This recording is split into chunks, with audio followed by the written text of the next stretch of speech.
It is now 8:30. We have approximately 42 participants with us at this moment.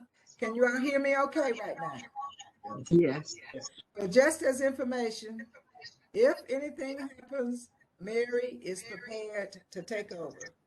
And welcome you all again to the Tuesday Morning Breakfast Forum as we celebrate Black History 24/7, 365. Today, we do have with us speakers, and of course, we announced it as males in the media, the past, present, and future. Our speakers this morning will be Steve Crump, who's having a little bit of a problem getting on, but we expect him to come on as well.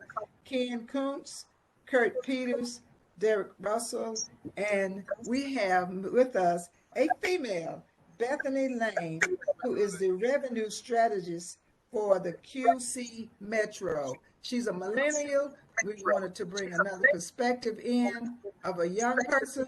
So we are happy that she is joining this crew of OG males, with a few exceptions, to share with us the history and some information about the media in the past, present, and future as it relates to the African American community.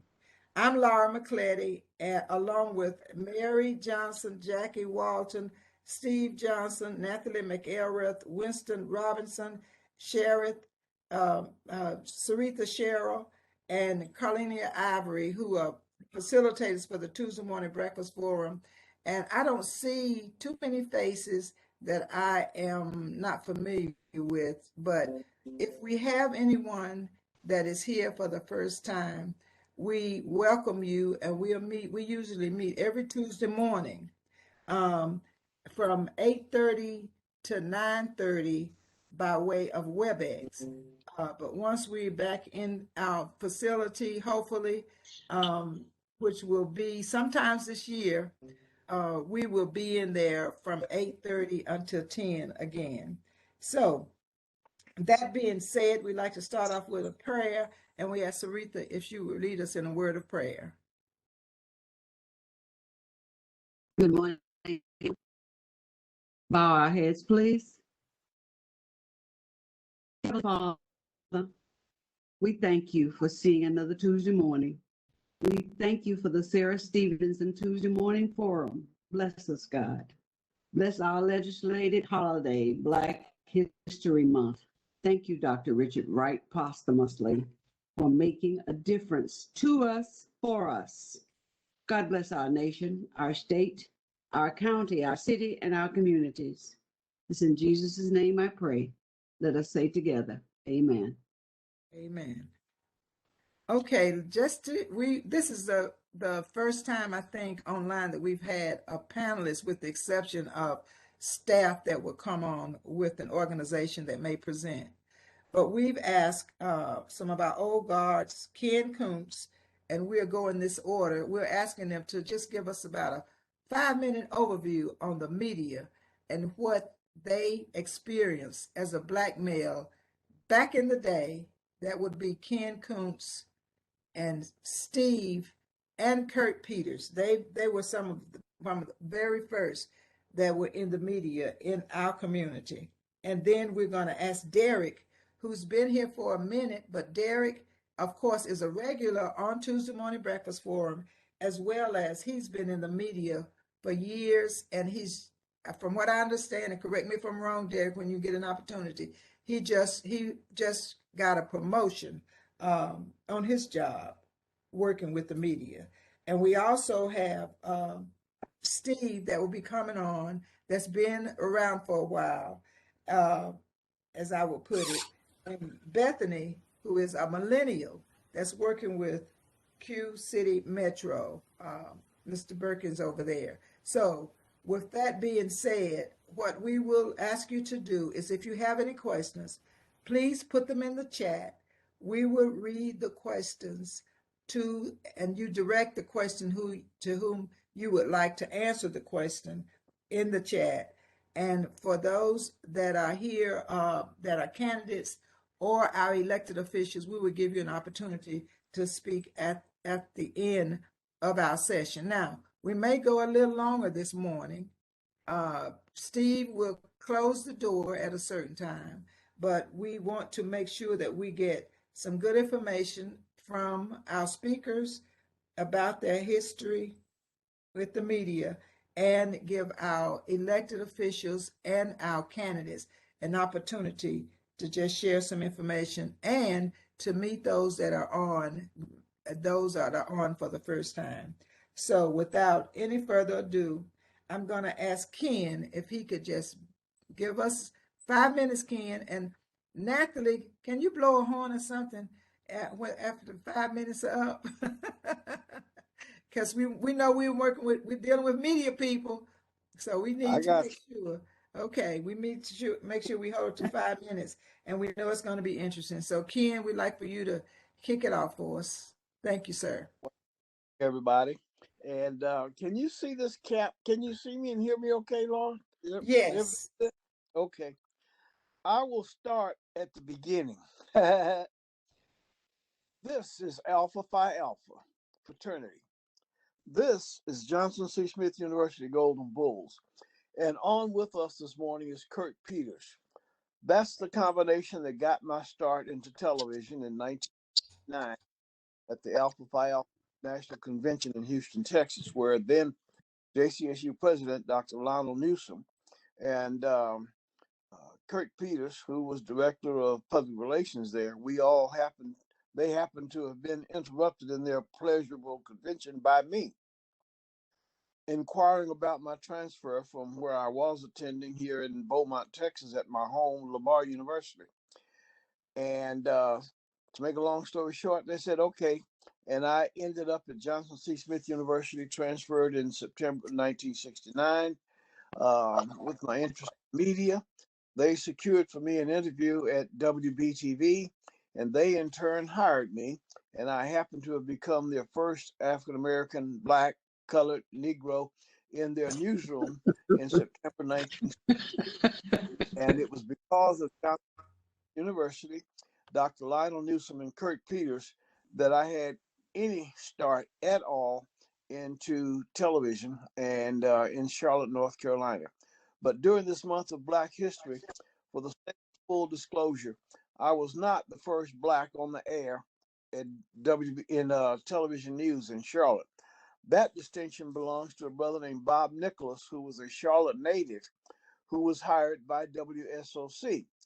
He was so good that he was only on the air in Charlotte about 4 months before a station here in Houston snapped him up, brought him here, and he's still having a tremendously successful career here in Houston. So while most people remember me from WBTV, probably because we were the #1 and dominant station in the market at that time, and so I get that distinction. But WSOC also hired around the same time quite a few African Americans. WSOC was the more liberal of the two primary news stations in Charlotte, so they didn't get as much play as WBTV did because we had been the first TV station in the market.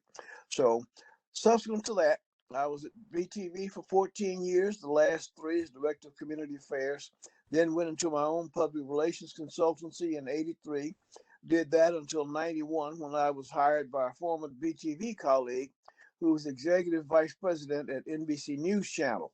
That was a new division of the NBC network in Charlotte. She hired me as a national sports producer, and subsequently my last year and a half of that 4-year tenure was as a national news writer.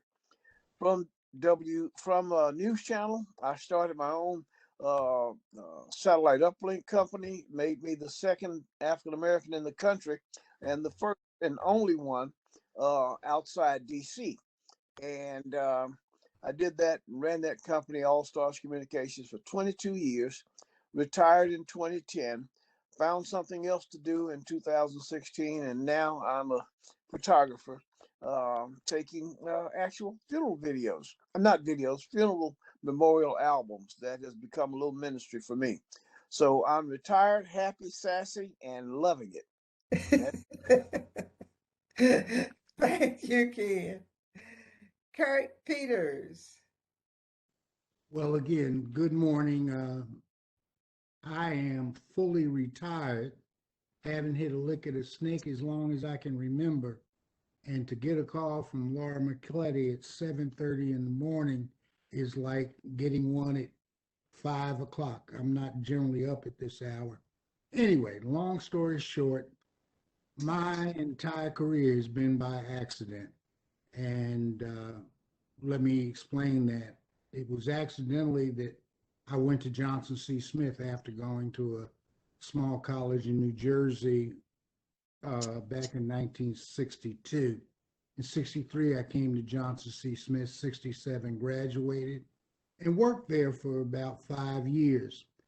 And having met people during those 5 years, I got a call from a fellow by the name of Wayne Godsey at WSOC asking me if I knew any Negroes who might be interested in television news.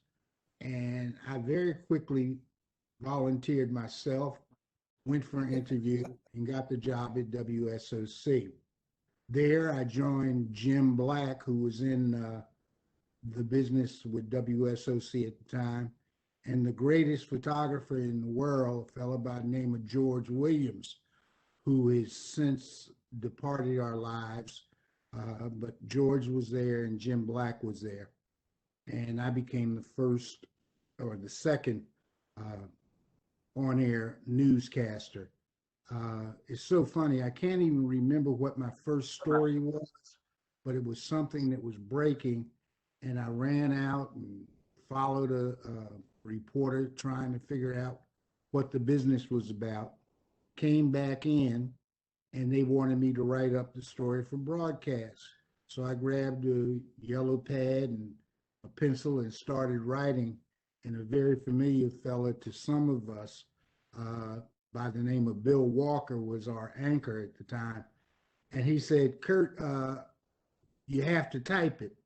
So I went with my two fingers and typed through the story. Since that story, I've been on several that have really changed my life in one way or the other, to the point where I eventually became a news director. And that was one of the few news directors of color in America, in Nashville, North Carolina.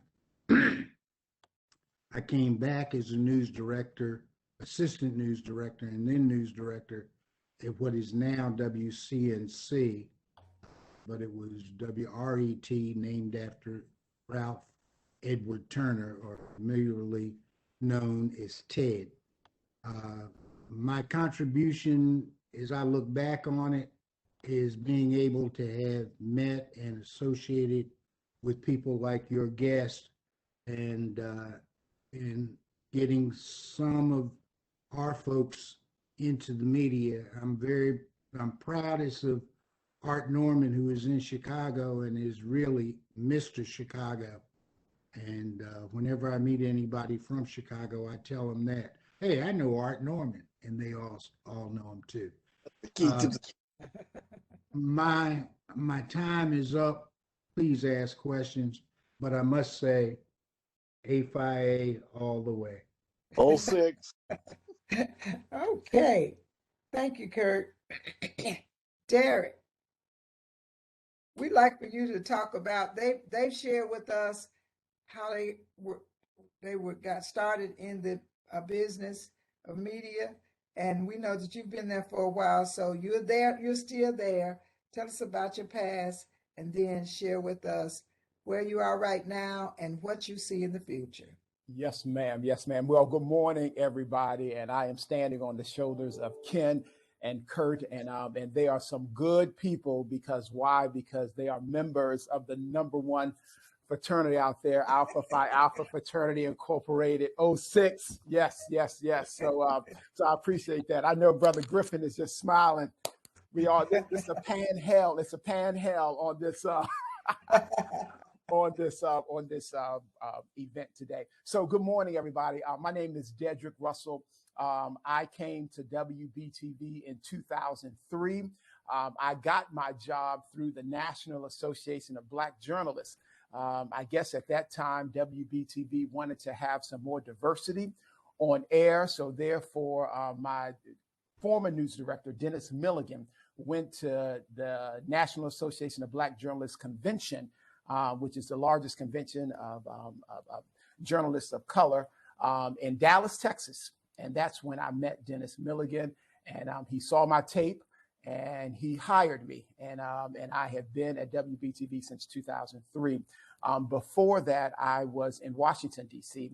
I reported in my hometown. I'm a product of DC, product of the DC public school system, and I had the privilege and honor to report in my hometown at News Channel 8, which was the 24-hour cable news station there, still broadcasting, and Channel 7. During that time, I reported on 9/11, reported on Bush's first inauguration. So I did have a front row seat of history and reporting. When I got here to WBTV in 2003, at 2005, WBTV wanted to do some beat reporting, wanted to do stories that would affect everybody. And education was the theme that affected everybody. If you did not have kids in the school system, your tax dollars went to the school system. So everybody had a vested interest in how, Charlotte Mecklenburg Schools was educating our students. So I became the education beat reporter, and I did that for like around 15 years. Did that during WBTV transitions. I had community conversations where we would talk to the movers and shakers in the community. We did that. I was also a co-host of our lifestyle show, QC at 3, where we had the lighter side of news.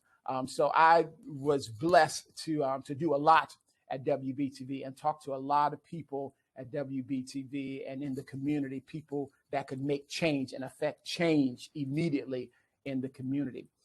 So right now, I guess I moved upstairs. I'm working for corporate now, Gray TV, that owns WBTV.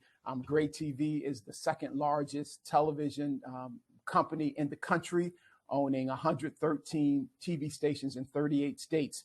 So my new title, I am a talent acquisition specialist.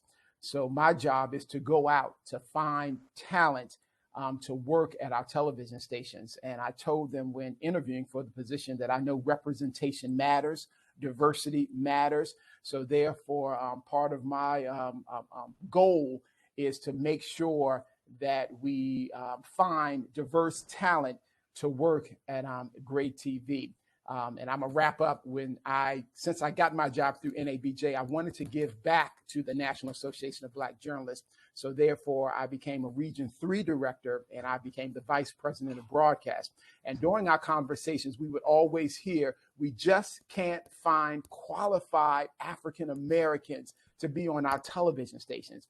And I knew that that was a lie. They just weren't looking in the right place. So therefore, it is going to be my goal and my mission that as this new role that I have, to make sure that I go to the HBCUs, to make sure that I go where we are talented, because if we do not tell our story correctly, then we cannot leave it up to others to tell our story, and to make sure that we have the right people telling the story and spreading the correct narrative.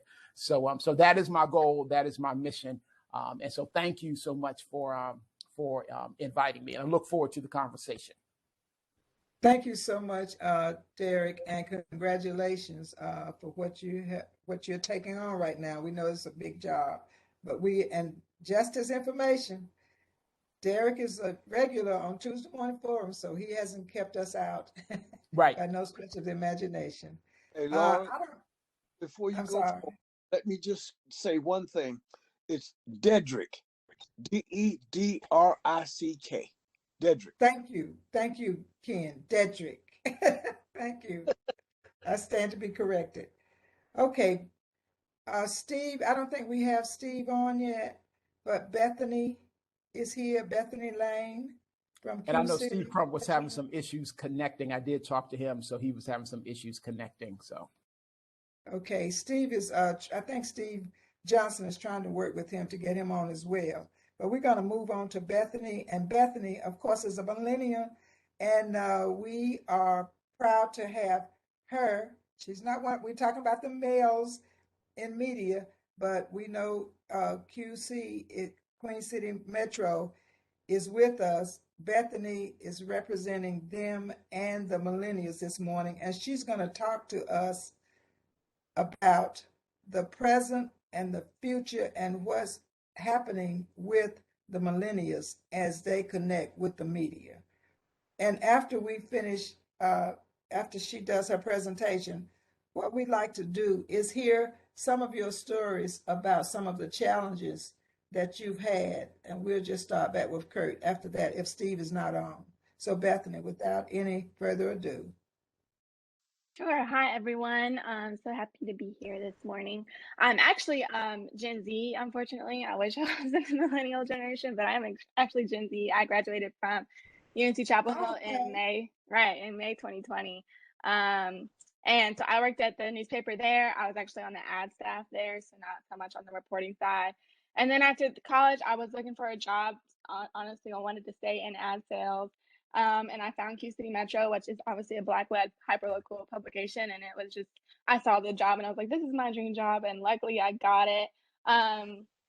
So I would say, as far as like focusing on the Black media in the future, I try to do that a lot with my boss, Glenn Perkins. He is in his 60s. I hope he doesn't mind me telling y'all that. So we have a lot of good conversations about what we should be doing as far as what stories to cover and like how we present the stories and what social media outlets we should use. I recently got him to help to allow me to create a TikTok account.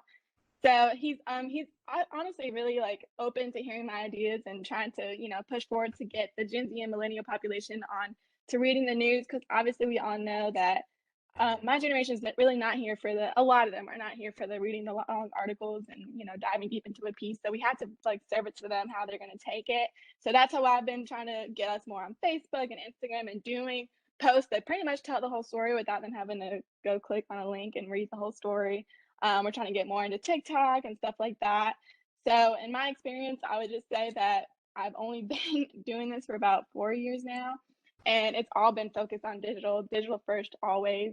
When I was at the paper in college, we went from putting out a paper 5 days a week to doing it like 3 times a week and then one time a week.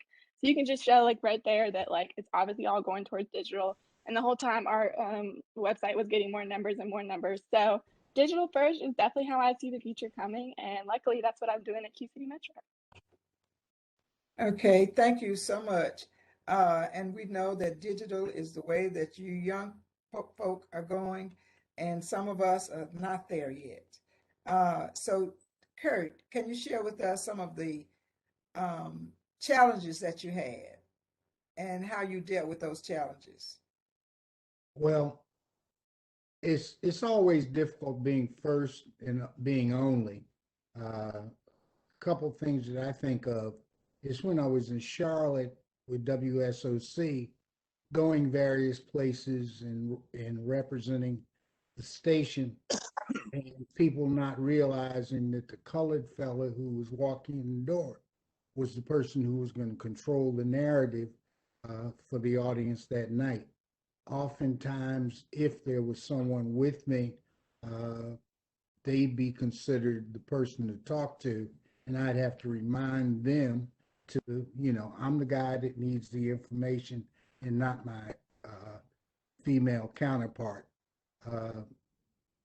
It has always been a challenge, especially when you're in the position of narrating a whole show, as I was as a television news director, of making certain that people are totally represented.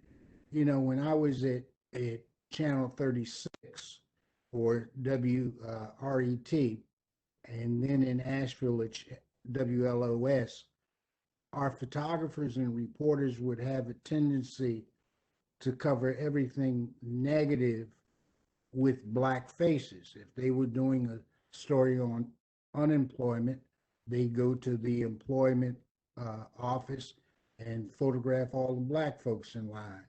And I made certain that, you know, hey, show everybody. we aren't the only ones seeking unemployment or employment benefits.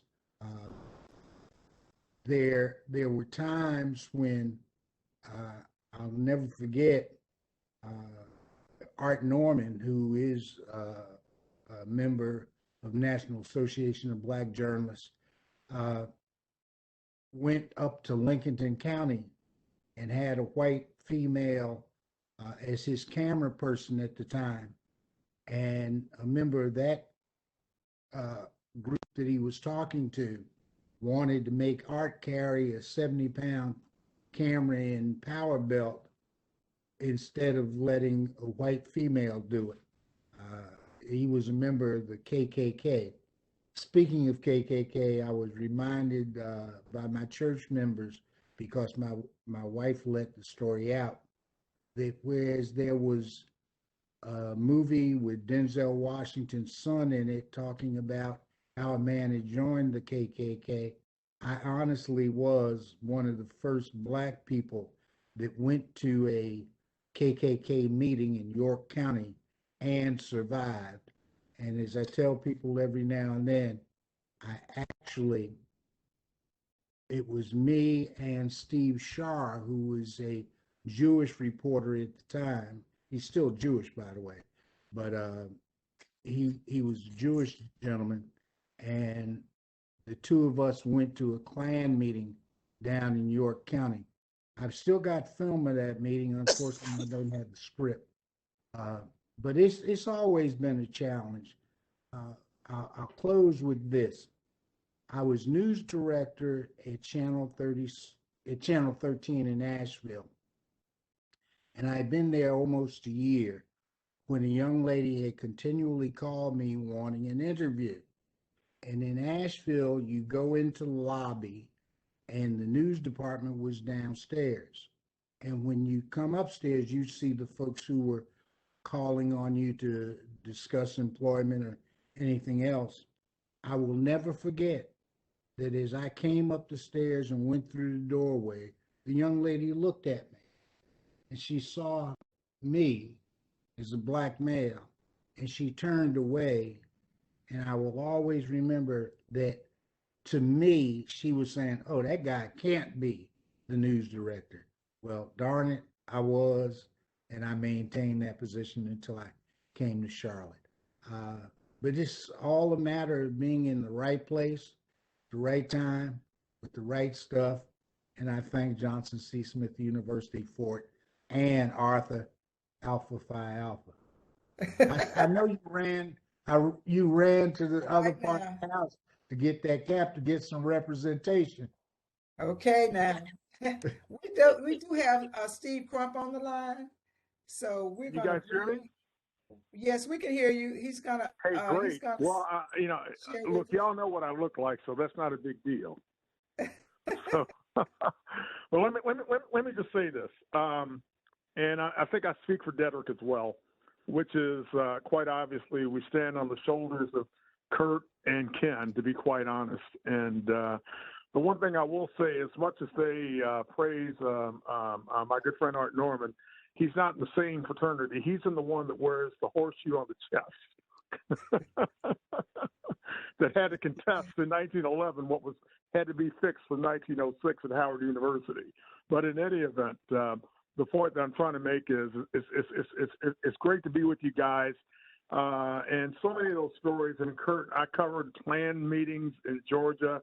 I've done Klan stuff here in the Carolinas. And, for me, I think that one of the greatest joys the last, few years of my career has been doing documentaries. And in an effort of shameless promotion, we're releasing our newest project next Thursday night at the Gant. And it's a documentary on Julius Chambers, who happens to be an A Phi A. I know that. But in any event, that's kind of where I want to begin. And there are so many other people that are deserving in this conversation, individuals such as Bill Whitaker, who's done very well with 60 Minutes. Ken and I had the opportunity to work with at WBTV. Bob Nichols, I'm sure that some of you all may remember, who's a Charlotte native. And, the circle keeps getting wider and being unbroken. And so, I'm sure that, and if Ken still owned the place, this would be a great barroom conversation at his establishment, the Excelsior. So that's kind of where I want to begin. Thank you. Thank you, Steve. What we'd like to do now is ask Ken if he can share with us some of the challenges that he was faced with when he was working and when he started out. My first challenge at WBTV News was my speech pattern and my typing skill. I had never used a typewriter before. And the two guys that really taught me typing skills with their one finger approach, like Curt mentioned earlier, were a guy named Lou Heckler, who is now retired living in Florida, and the late C.J. Underwood, who subsequently became the original guy of Carolina Camera. But I learned how to type. I learned how to type quite well and quite fast. That was the first challenge. The second challenge was my speech pattern. I was said to have a more Southern drawl, and they wanted me to have a more general American speech pattern. So they put me into a speech training program with Clyde McLean, of all people. Clyde was an institution, but he did work with me for a while on, endings on words, and I got to a point where it was acceptable, and they let me get on the air. Well, after I was on the air, they turned right around and I see Fred P. Graham on CBS News with a drawl so Southern, it was South of the South. And then we hired into our own newsroom a young woman from Chapel Hill, and that was probably the main link, besides her skill and potential, was a young woman named Myra Jones, both of whom had Southern drawl like you'd never heard before. Fortunately, beyond the Southern drawls, they were also excellent reporters. So that was one of my first challenges. The other challenge I had was when I walked into WBTV for my interview, that was the first time I'd ever been in a television station. So that was my initial challenge, was to get over the awe of television. But it worked, and the folks I worked with were extremely great in helping me to make that adjustment. The newsroom secretary was a woman named B.J. Caldwell, with whom I still have a very close personal relationship today. The news director was the man named John Edgerton, whom I love dearly and often see him, well, not often, but we still see each other. A fellow named Al Dale. It would be amazing to think of all of the people who have come through WBTV, which was back then the 32nd largest television market in the country. And everybody's aspiration was to get to a top 20 and ultimately a top 10 market. Never was my ambition. Having been a young boy in Charlotte, which was my mother's home, she married a Texan, my desire was always to come back to Charlotte and make it my home as an adult. So if anybody says, well, Ken, you never made it big, why didn't you make it big? I did make it big. I achieved my goal in life, and that was to make Charlotte my home. And again, and I can't say enough to the men of Alpha Phi Alpha who embraced me when I arrived. I also have some very good Omega Psi Phi friends, some Kappa friends, some Sigma friends, and they're all my younger brothers. So one of the challenges I faced once going out on a report back in '70 after the court-ordered school busing, Susan Jatan and I were covering a Concerned Parents Association meeting or gathering and a protest at the federal courthouse where Judge McMillan had issued that ruling. And this big burly white guy came up to me with his wife and daughter in tow, where a group of us reporters were standing. And he looked directly at me and said, Charlotte is a real hornet's nest, and we're going to prove that to the King James McMillan. And then they turned and walked away. And I took it as if he was trying to threaten me or intimidate me. And the other reporters looked at me and says, was he talking to you? I said, hell, y'all saw he was looking at me. So, that was a challenge. But, you know, we got through it. Everything went well. But I must say and give all of my kudos and successors to WBTV, who gave me the start in this industry. And while it wasn't the first microphone I'd ever been in front of, because that was at KJET Radio AM in my hometown of Beaumont, Texas, where I had quit the football team that went on to win a state 4A championship and went to the booth with the guys from the radio station to help them calling the game as their spotter and color commentator. So that was a challenge because I was going from the sideline to the booth. And it was well, Ken, you've had quite a few challenges, but we want to hear some of Dedrick's and some of Steve's as well. And since Bethany is so new to the community, she's so young, we want to hear some of hers as well. Dedrick? Yes. So I guess my challenges may be a little different from Ken, but they all still, come from the same, vein, you could say. I know that one time, I guess when I got to WBTV, I guess the people's, how they treated Black people, what they said to Black people, that was still evident. I remember I was on, not in Charlotte, but I don't know where I was, but I was in the vicinity of Charlotte. And we were reporting on a reported drowning. And so we were there, and then there were some white people there. And I guess, when people see cameras, they get very nervous and tense. And they did not want us to shoot. They say, get away, get away, get away. But we were on public property. And so I was with a photographer. And so the white guy came into my face, right? And, I wore a tie, got in my face and said, get away, get away. And I was like, we're not going anywhere. And he got in my face and he said, well, what you going to do about it, tie boy? So this was, and he had a gun, right? So we were there. And so I just stood still because I guess I was my brother King, peaceful. So I just had to stand still and not do anything. And so we had other media, they were there, and then they called police and said that, hey, this guy is there and he had a gun. But, so those some of the challenges, and I just had to make sure that I kept my cool, right? And I don't become the story.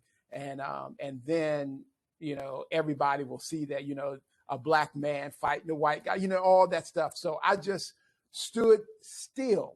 And, and that was just, I had never experienced anything like that where somebody gets in my face and calls me a tie boy. So that's a challenge, but I overcame that. Also a challenge. I know that, I know representation matters. And I know that early in my career at WBTV, I wanted to do more anchoring. And so I made my request known. And so I was told that that I didn't have the gravitas. I didn't have the gravitas to anchor. And I was like, well, what does that mean, gravitas? So I, quickly went to, is it because I'm Black?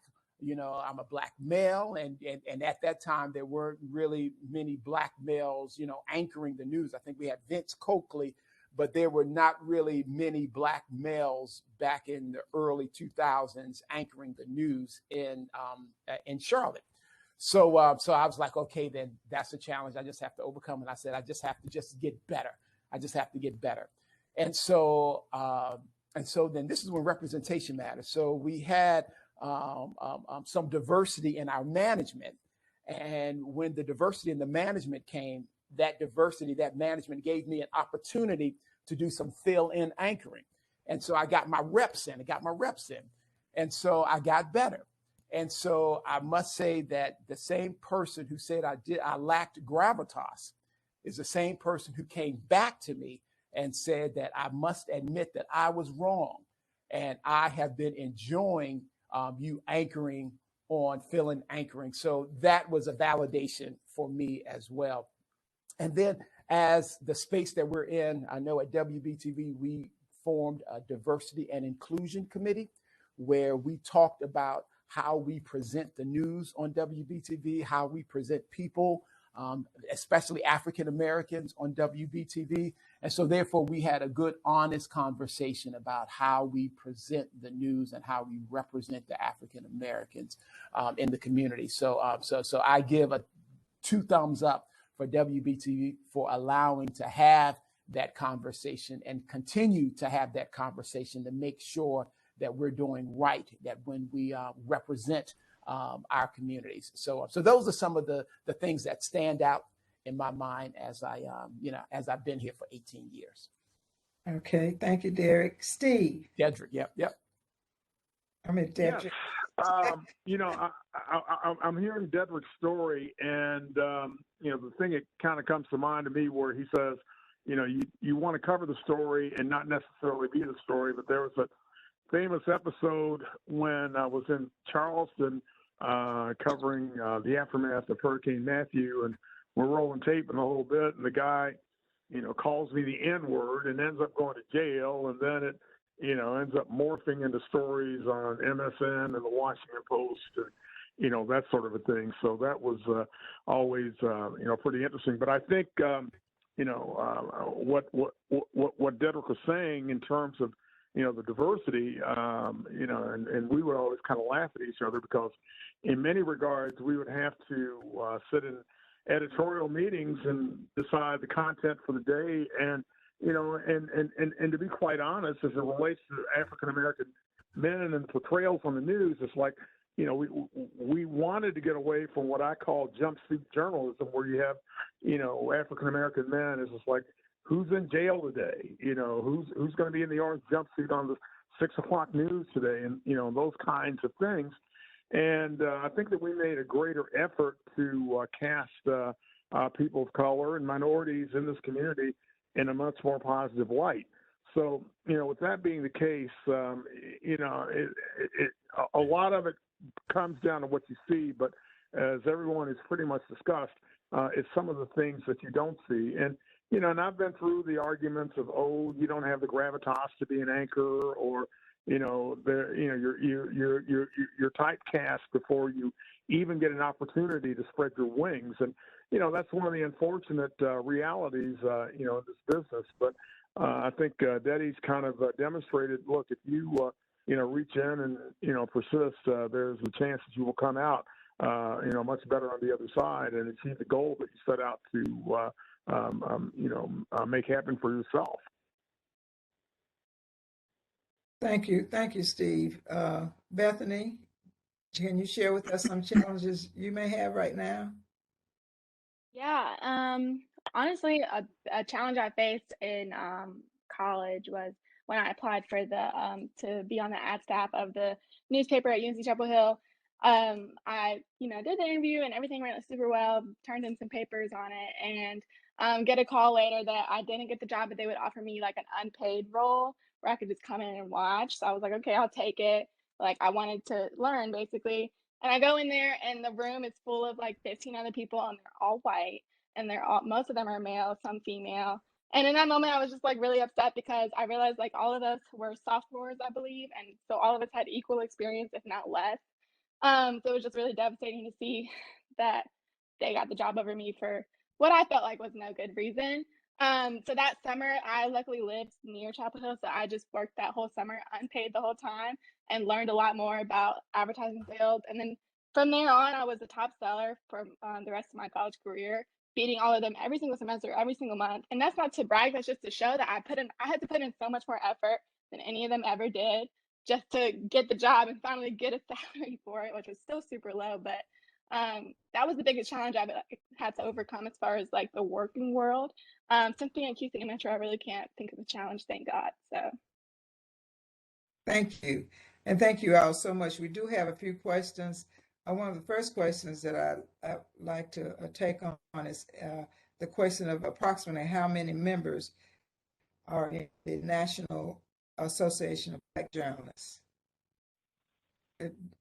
Yeah, we were founded in 1975 by 44 members, 44 members who were Black, and said that, hey, we need to have more representation in front of the camera representing us.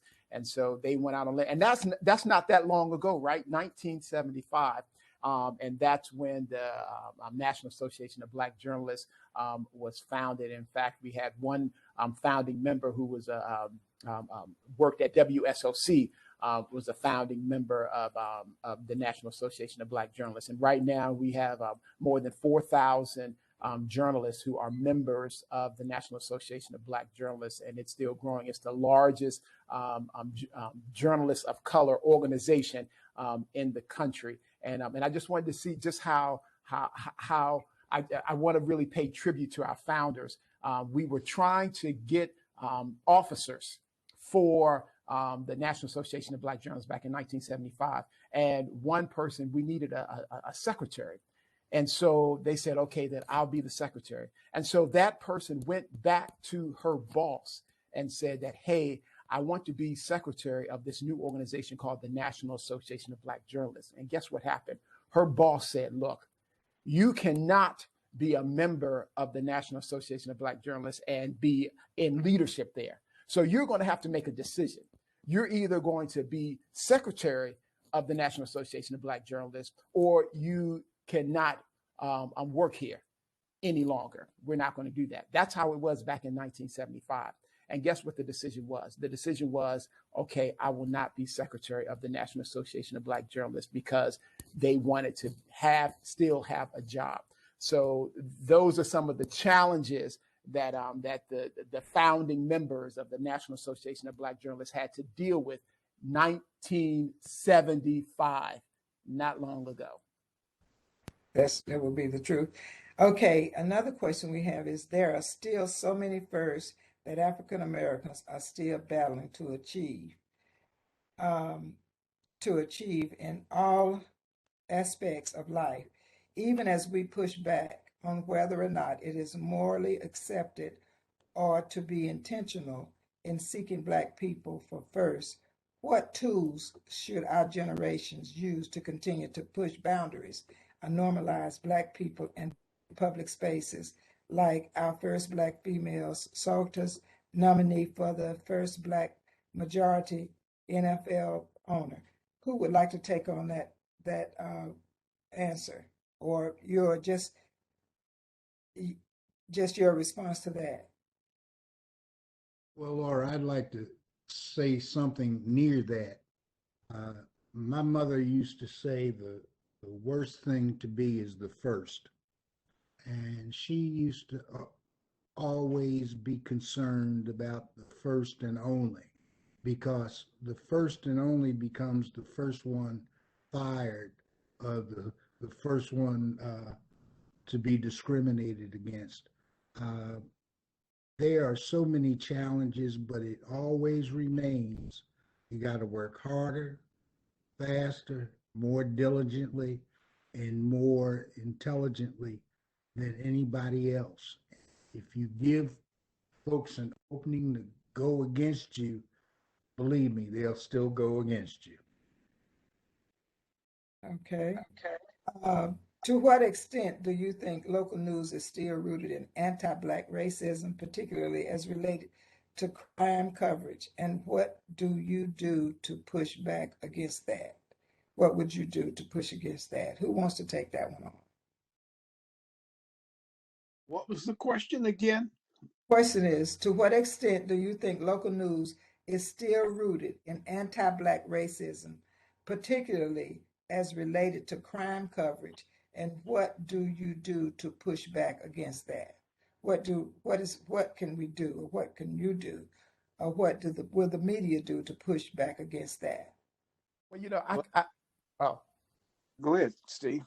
Well, this is Dedrick. Yeah, I would say that, in our editorial meetings, and I can speak for WBTV, in our editorial meetings, I want to bust the myth that we do not sit around our editorial meetings and say, what can we do? How can we, sensationalize Black crime and things like that? That is not the goal. That is not what we do in our editorial meetings. So when we do have it, but we do have to report the news, right? So if there is a crime and the crime happens to involve people who look like me, do we not report the news because it's African Americans? No. But what we can do, and what we've tried to do at WBTV, is try to have a balance. So in our diversity and inclusion committee meetings, that if, the first 5 stories is about crime, then we are obligated to find something good that a Black man or a Black woman is doing in the community.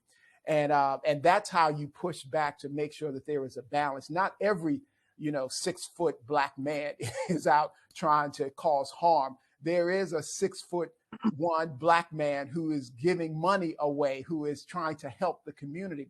So therefore, we have to have a balance so we can show people the whole community. And how you push back in that is that you have producers, you have reporters who pitch those stories, right? Who can say that, hey, I have this great story. It's Black History Month.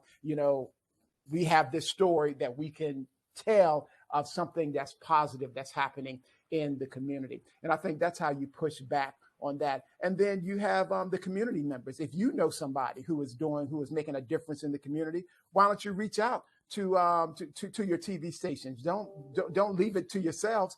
Let us know. Call. I think everybody on this call, on this Tuesday morning breakfast forum, should have a relationship with somebody in the media in Charlotte. So therefore, if there's something that you don't like, if there's something that needs to be told, then you should be able to pick up the phone and say, hey, Dedrick, I got this story. You should have, everybody should have a contact with, and that's how you push back.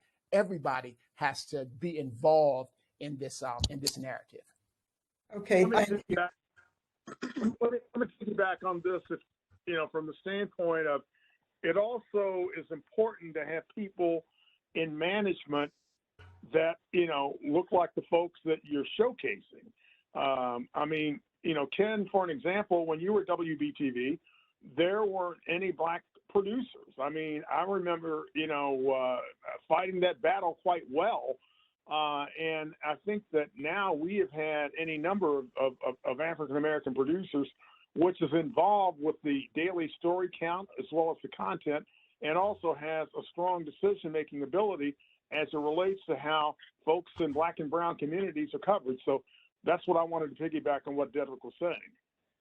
Well, and I'm glad that you brought that up, Steve, because we do have, and I may have to bring him in, Winston Robinson, who has Winston, as a Black journalist, and you both have touched on this.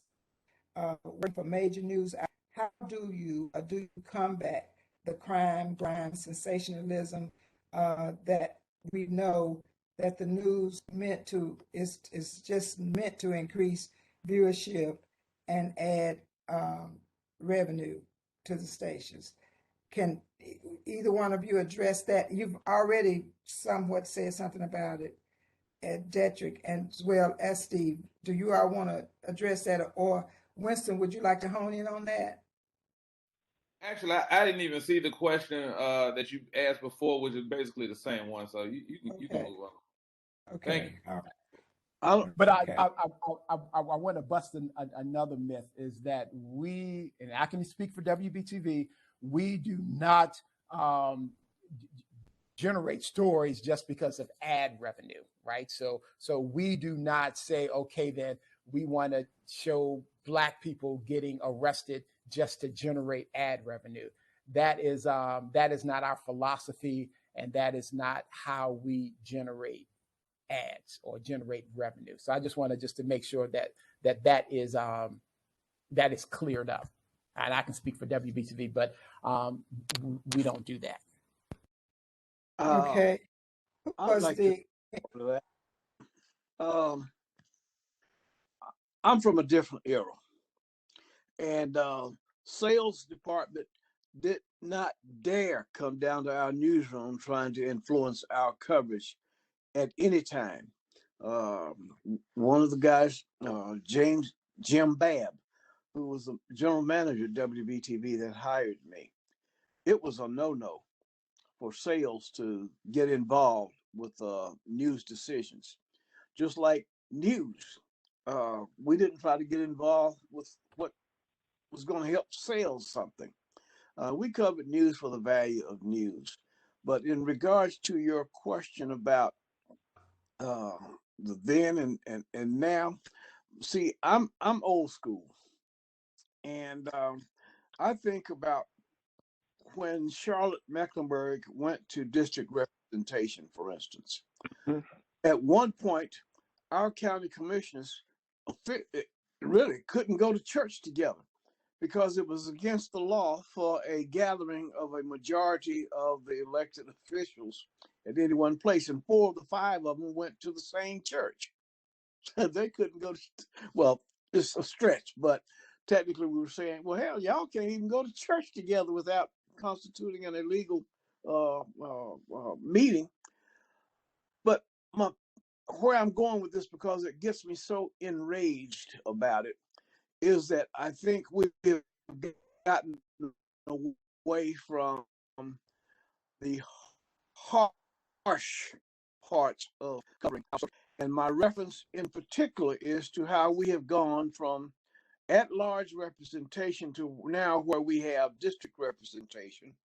And I am yet to see coverages wherein district representatives, and especially those districts that represent or reflect the Black interests, are under the kind of scrutiny that we might impose upon a majority community, whether they be at large or from districts.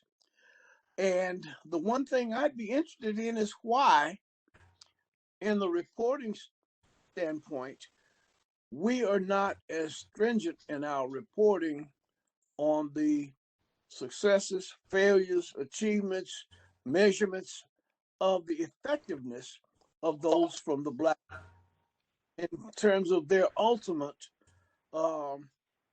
production and productivity. What you've been there for 20 years. What the hell have you done? How effective has your leadership been?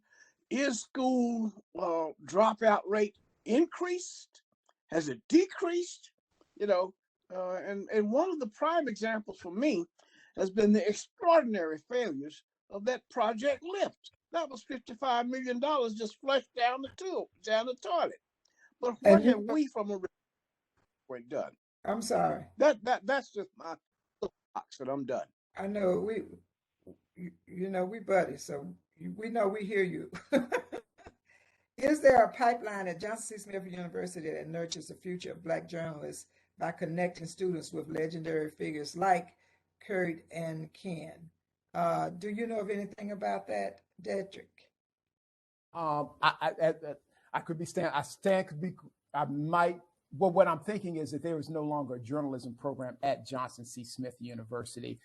They did away with the journalism program, so therefore, that's what I know about that.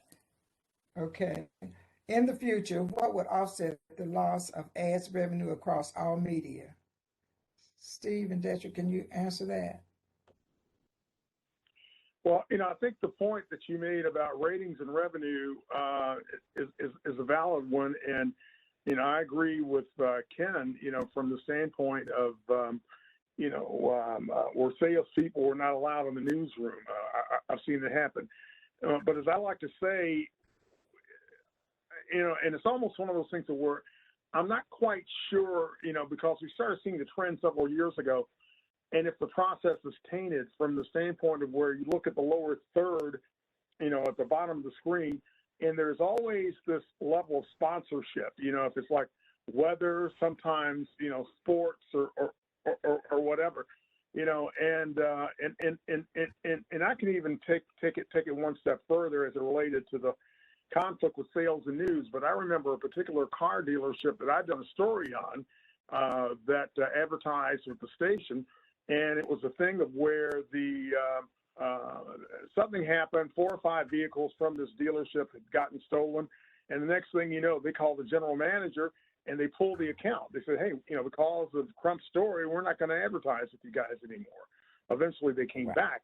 But it's one of those where there are always these particular conflicts between ratings, revenue, sales department, and the news department. And it's just an evolving process in terms of finding the balance and perhaps in the best way of describing it, keeping things on the up and up. I'd like to hear Beth's input because she has a sales background, and she's now in an arena where sales is still important and significant, but she's also in an arena where news also is a trump card, and no pun intended. Okay, Bethany, can you address that? I would almost say that there isn't really a huge lack of ad spaces, at least in my experience at Key City Metro, and I think this could honestly be applied to any Black or minority-owned hyperlocal news channel or digital website right now, just because honestly, since George Floyd, we've gotten a huge uptick in just sponsors and brands wanting to, reach this Black community. So I think that it hasn't really been a problem for us as far as like losing ad space. I think that a lot of these brands really just want their names on something that we're doing so that they can be associated with us. So I would sort of just to that question say that we're not really losing that the ad revenue, but I would say, and if you are losing ad revenue, that reader input and reader revenue is really the way to go. Like we have members who donate to us just because they are happy with the work that we do or want to support us. So that's another way to get revenue. Okay, thank you so much. Now, we have another question for Curt Peters in reference to changing from media to business. Can you speak to your shifting from that? Well, I had the opportunity to go from a college to a media business and on into Southern Bell as a spokesman for the largest telephone company in the world at that time, associated with AT&T. It's a jump. It's completely different. What you want to uncover in media, you want to cover as a business operator, or at least cover it with a spin that will enhance your business. If a cable is down affecting 10,000 people, you say it's down only affecting a few. But when you compare the few 10,000 to 200,000 that you have as your customer base, 10 is a few. It's a whole different mindset. I remember when I joined Bell South, it was as though I was moving into the military because they had a very militaristic structure in there in terms of higher ups, and everybody bowed down to the person above you. And if you were on the lower totem pole, your words weren't listened to very, very greatly. But it's the difference between night and day. And Ken can attest to that because he went from media into the business of media, and they're two different horses. Okay, thank you. And I'd like to thank all of our speakers that have shared with us this morning. And as we continue to celebrate Black history, we want to keep, especially those that have been in the past, and be prayerful for those that are working in the media still and will continue to work in the media. At this time, thank you all again. You've done a wonderful job. And I'd just like for us to take this time to recognize our elected officials and for those that we done. I'm sorry. Yes, it is 9:33. We've gone over our time, and we usually shut it down at 9:30. But we would like to recognize our candidates and our elected officials. Is now, there after us or something? We can't. I'm sorry. Oh. we can stay on as long as Steve allows us to stay on, and we will. You need a Netflix show, man. But I like to. Ken's just mad that he can't go to Rudine's right now. Okay, now we want to recognize our officials. I know Becky was on. Is she still on, Becky? And I see George. Becky, would you like to say something? I'm still here. I have absolutely loved this program this morning. I'm willing to just say I'm Becky Carney. I represent House District 102 and would love to keep hearing from the speakers. This has been incredible. But thank you all. Okay. Thelma Byers. Good morning, everyone. I really have enjoyed this morning as well. I'm Thelma Byers Bailey. I'm on the school board. I have the pleasure of serving as vice chair of the school board for a third year, as well as representing Charlotte on the North Carolina School Board's board of directors. I have been on the school board for 8 years, and I'm running for one more term. Thank you very much. Okay, Joyce Waddell. Hey, Laura, let me just say something publicly here, and that is I gotta jump off because I have a treatment that I have to go to this morning. But I'm very grateful for all the prayers and support that's come from the community over the last few years since I've been dealing with this personal illness and the like, and friendship from Ken and Dedrick and people the like. I got to count Curt in there as well, even though I haven't seen him in a month of Sundays. But I just wanted to express my gratitude, and even in as much I can relate to Representative Carney and some of her struggles as well. So I just wanted to say thank you to everybody before I log off and head over to Levine for another treatment this morning. Okay, thank you so much, Steve.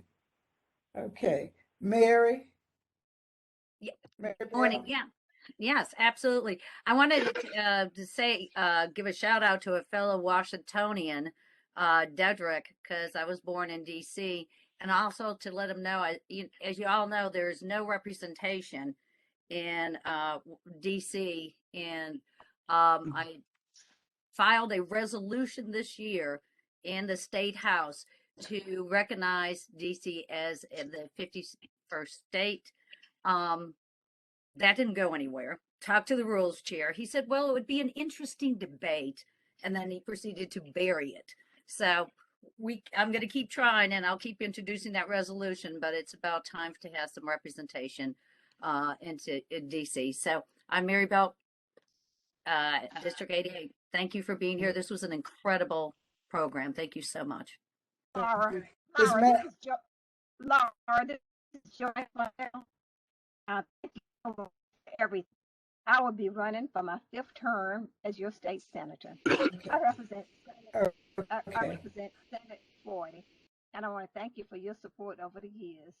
And I look forward to family for you supporting me as we move forward. As you know, we will be filing again on February 24th. We're now in the midst of redistricting. As we go back this week, we will be voting on new maps. So thank you for everything that you've done, and blessings to everybody. Okay, Matt. Good morning, everyone. Thank you to the panelists this morning. This was a fantastic program.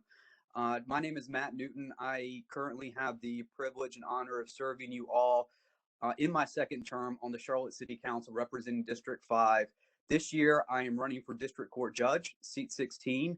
I have been a trial attorney for over 15 years, practicing in both state and federal, as well as civil and criminal court.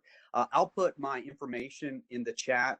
Go to mattnewtonforjudge.com for more information, and it's always great to be with you.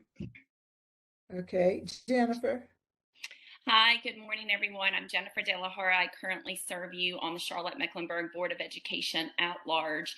I'm going to drop an invitation in the chat in that role that I currently serve, because I agree with Mr. Koontz. I think we should have the conversation about maybe what worked and didn't work with Project Lift and many initiatives that have happened over our county. And to that end, I'm going to be giving a presentation or take your questions and give updates about CMS.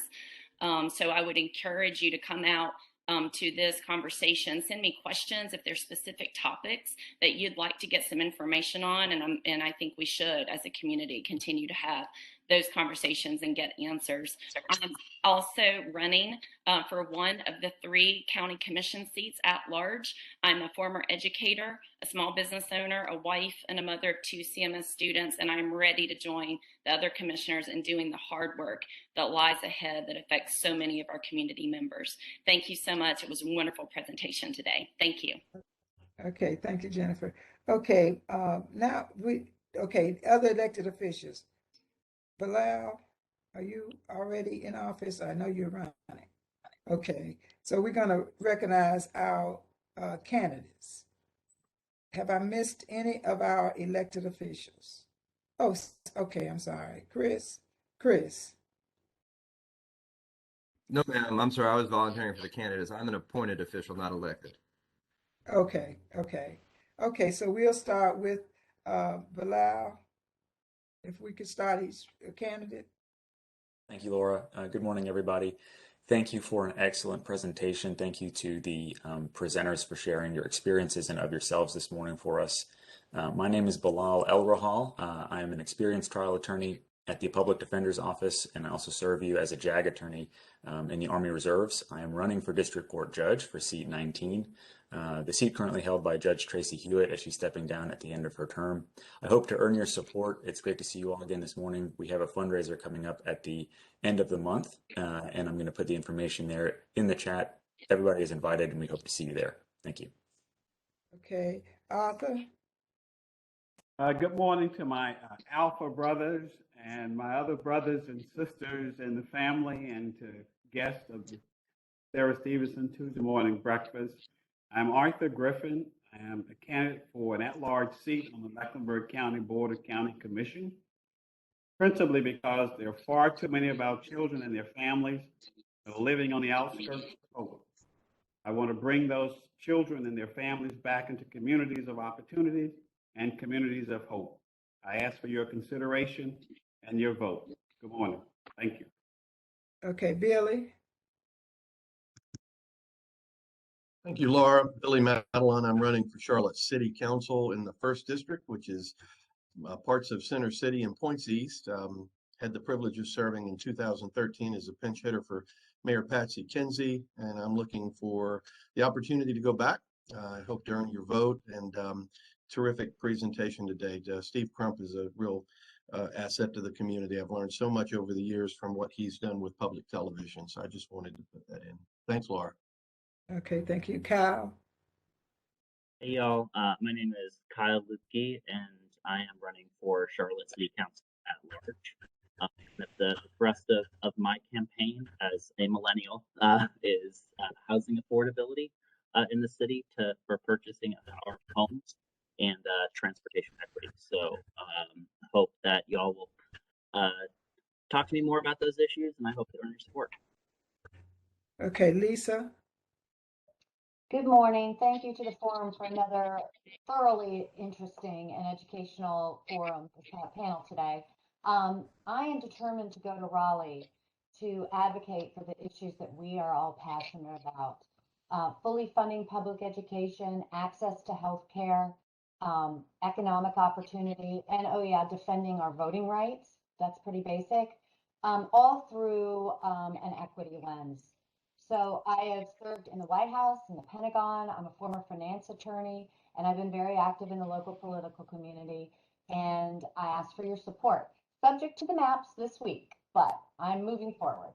Thank you. Okay, Robert. We can't hear you, Robert.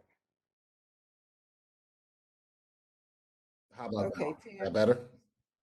Yes. Can you hear me now? Go ahead. Okay, Yes. great. Wonderful presentation. One of the questions that's out there is how do we get, and it could take this answer offline, but how do we get folks to cover things that are important to the community? How do we elevate it to the status of what is normally kind of what it bleeds, it leads? But in terms of my candidacy, my name is Robert Hillman, and I'm your candidate for Charlotte City Council District 6. As a finance executive, investment advisor, engineer, and public servant for nearly 30 years, I've successfully used my expertise to help the community and would like to continue to do so by serving on City Council. I believe that we are stronger together than apart, and humbly ask for your support for my candidacy for Charlotte City Council District 6. You can follow me on Instagram, Twitter, and Facebook at Vote for Hillman, and my website is voteforhillman.com. I'll put that in the chat. Thank you. Thank you. Tim. Good morning, everyone. Enjoyed the conversation. My name is Tim Emery. I am a criminal defense attorney who is running for district attorney in Mecklenburg County. Campaign is focused on holding police accountable when they break the law ending the mass incarceration policies of the district attorney's office, and promoting racial and restorative justice. Happy to be here. Okay, Monty. Good morning, Doctor. everyone. Reverend Dr. Monty Witherspoon, native of Charlotte, 1998 graduate of Olympic High School, local pastor here. I'll be filing for School Board District 2. As we all know that this election will have enormous consequences for our children. I look forward to earning your support and your vote. Thank you again. Chris, I didn't miss you, did I? Not yet. Okay, go ahead. Yes, ma'am. I am Chris Basil. I'm a magistrate here in Mecklenburg County and have been serving y'all for about 6 years, and I am running for countywide District Seat 1 on the District Court bench. Thank you very much for another great Tuesday morning, and thank you to all the panelists for sharing your experience and insight into being a Black journalist. I appreciated this a lot, and I look forward to seeing y'all again every week and continue to earn your support and your vote as I continue to serve Mecklenburg County. Thank you. And thanks again for everyone and all of your participation and your questions. And I have one.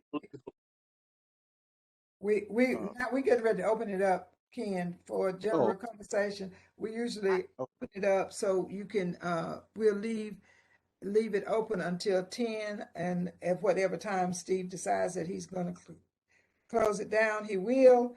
But for general conversation, you feel free to chat with each other, questions or whatever.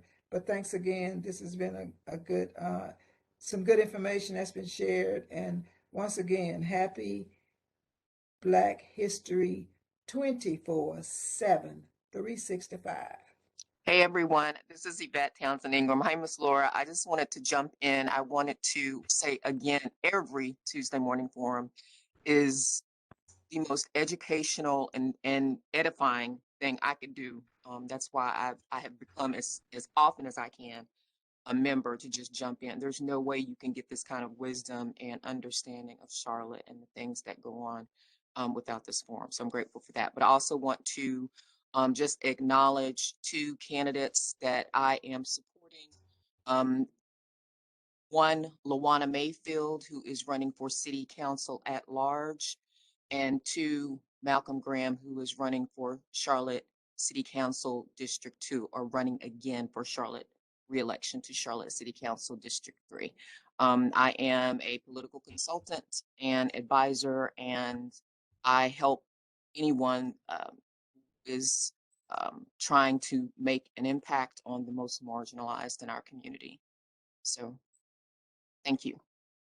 I have a political announcement that I have pretty much kept it under wraps, but to get elected, you have to get out there. So I have filed my intentions to run, and I am actually running for everything that's on the ballot. And I expect I will probably be elected by every position, and then I will choose that I will serve in every one in which I'm elected, and I suspect I could be elected in every one of them.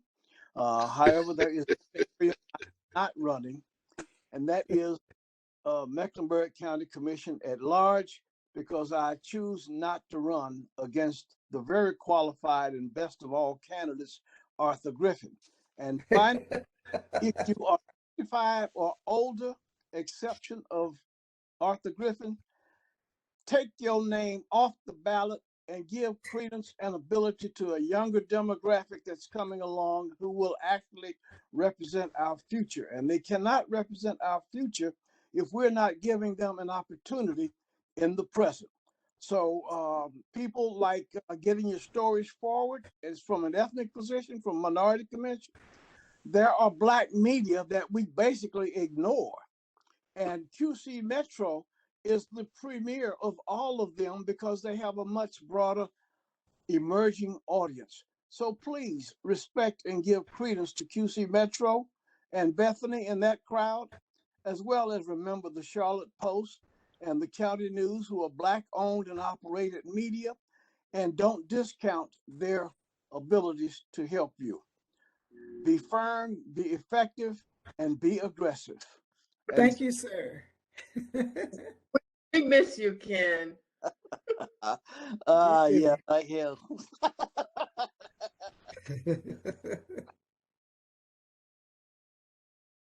You're open to chat now. Ken, does that include me? Who is me? Mary. It's Mary. Oh, girl, you better not head toward the elections office.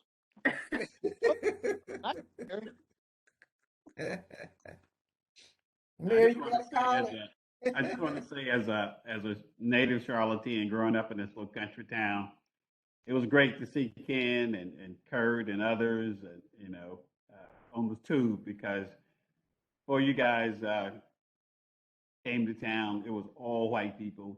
And there's nothing wrong with people of the other persuasion, but it really did wonders for young people growing up in this community to see you guys out there. And really appreciate all of you in terms of the role you played here in Mecklenburg County. So thank you. Yeah, the OG. I'd like to give props. This is Curt Peters. I'd like to give props to my generally competitor. If you go back and look at the history of things in Charlotte television, you will find a little small show that came on every other week during the summer called Right On. Right On did a half an hour of ethnic news and community events. And if it were not for WBTV, we would have had no representation at all.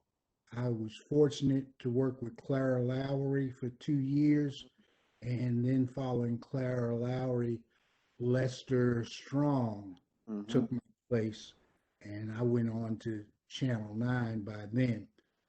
But those were the pioneers of shows, and I can't leave without saying thank you to Joy Boy, Manny Clark, Willie Walker, Sam Douglas, Genial Gene, and Chatty Hattie.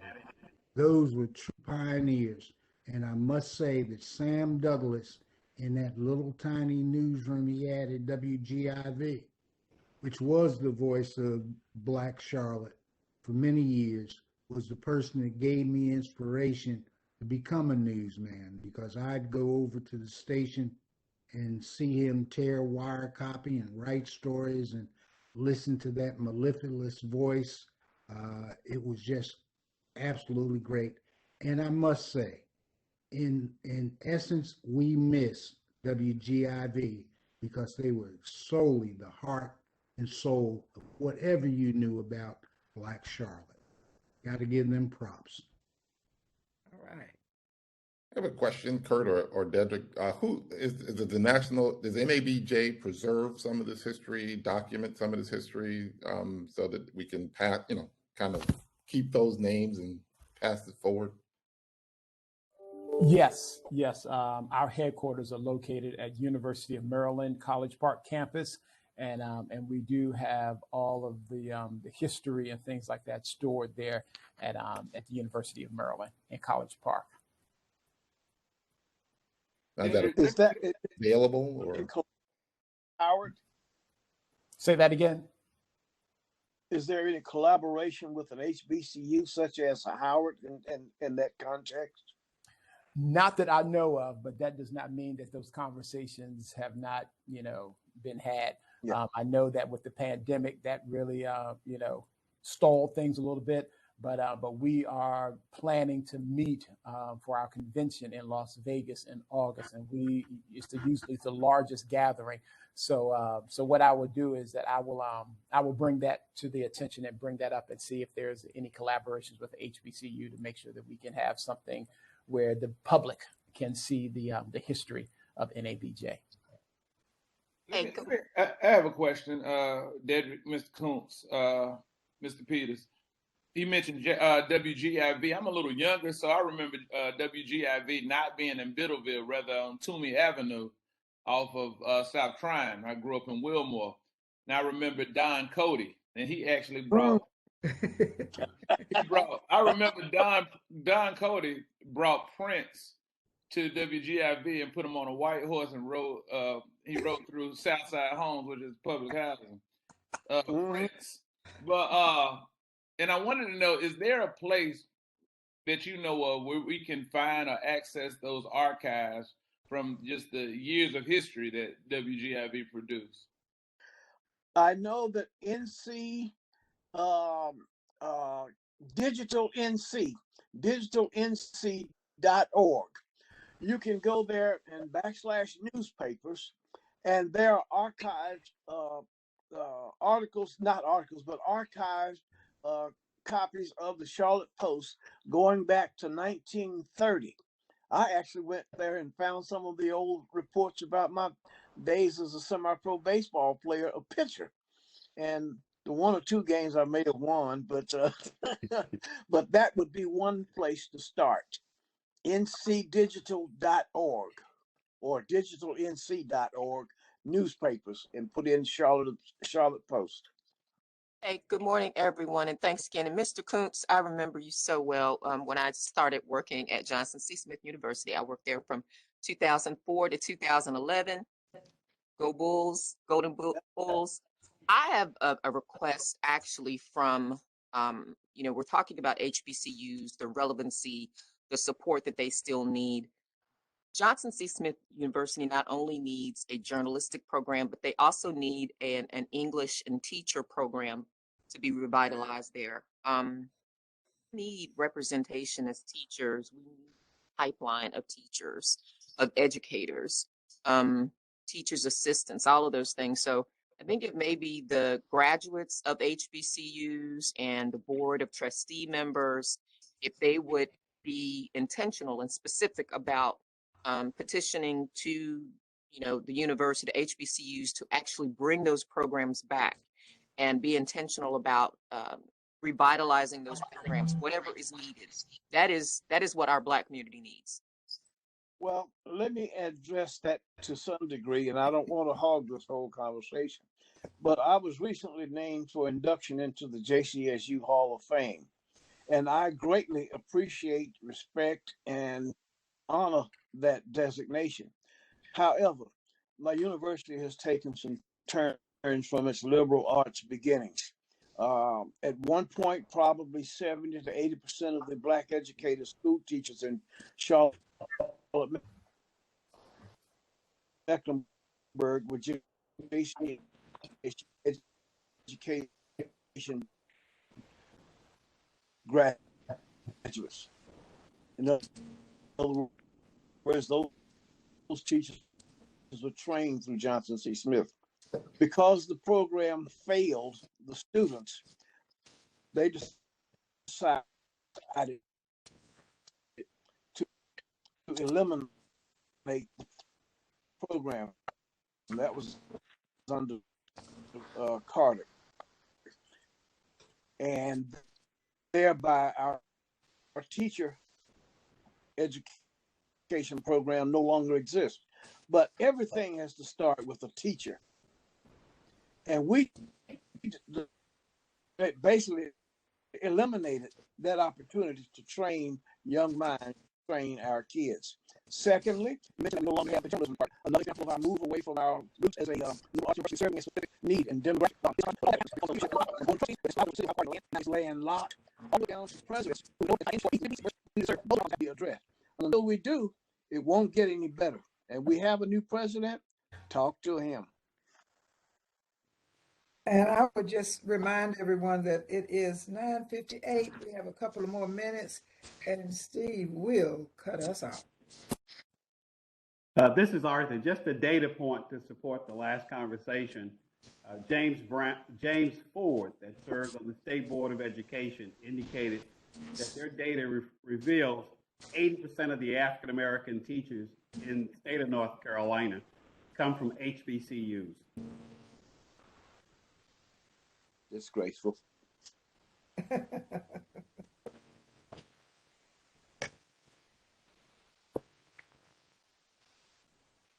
Miss McCletty. Yes. Sylvester Flowers here. Good morning, everybody. Good morning. Reverend Dr. Monty Winifred and I have had to endure these Golden Bulls for 2 hours. Here's the thing. We're from Livingstone College, and our president is retiring June the 30th. So if any of you all want to go down there and help perfect our dear LC, feel free to apply. Secondly, I'm in the process of putting together a virtual forum that's going to be entitled CMS, What's Going On? Take a pen off the late, great Marvin Gaye. I have vital information that I'm prepared to share, but not this morning. But I will say there's a little bit of chaos going on in CMS and its Board of Education, and I'm disseminating some information very soon. God bless everybody. Thank my Golden Bulls. I love you because two of my high school graduates, the late, great Earl Manigault and Arthur Crichton Davis, we all went to school together. They did their work in the basketball courts and in the classroom at the great JCSU. Go HBCUs. Thank you very much. All right. Blue Bears. Blue Thank Bears. everybody. You all have a Blue wonderful. Bears. And Omega Psi Phi Fraternity. I have to do those outfits today. Rude. Love you, brother. All I can say, Rude. A5. Well, your sisters are Yes, sir. represented well, Do I too. need to go get my AKA cap? That's what I say. Mary, I was just getting ready to ask for you. Yeah, you do. I need to I ski said weed my, on this I said a ski by Miss Mary, where are you? Can I need ski weed? Yes. Yes, Good, Miss Vivian. good day, I'm gonna have to everyone. Represent right? the first fam. Represent the first fam. The first fam. This won't end soon, Fam, Steve. first fam. Steve, this won't end, Steve. You'll be here all week. Arthur, what have you started? Oh my goodness. What have you started? You don't, You drop we the don't mic, have Steve. this. We don't tolerate this on Tuesday morning.